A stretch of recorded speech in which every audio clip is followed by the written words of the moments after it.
केकरा से जाके हम अपने सब सुन रहल छी कलवाही सँ आरएमपी स्टूडियो के शानदार प्रस्तुति। आरएमपी अपन लोग अपन गीत।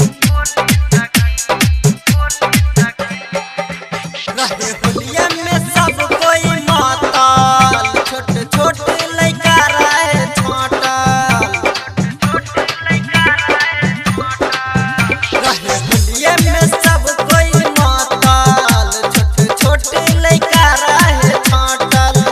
कोई रंग डाललस, कोई अभी डाललस, कोई रंग डाललस, कोई अभी डाललस। करती कैसे माना सखी, होली में त रंग दिल चोली सखी।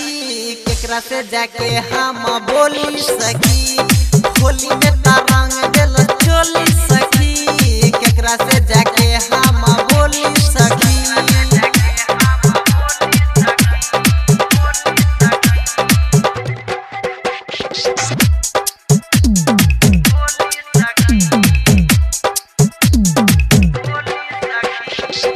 यह तक के लिए हम ई गलती, होली खेलैया जे गेली हम गलती।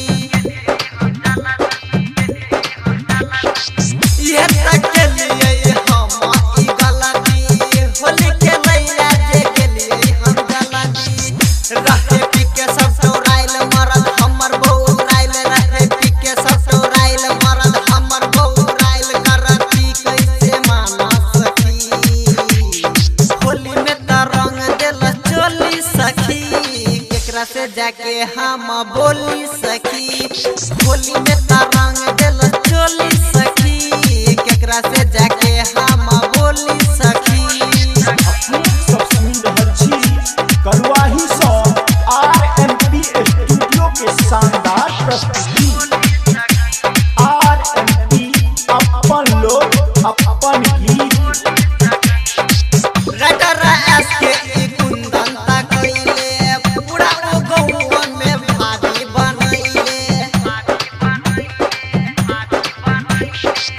रटर एसके आकाश तक कइले, पूरा ओ गौवा में भाभी बनैले।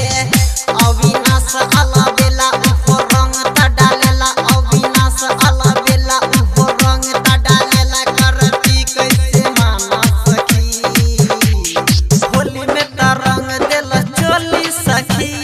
केकरा से जाके हम बोली सखी, होली में त रंग दिल चोली सखी।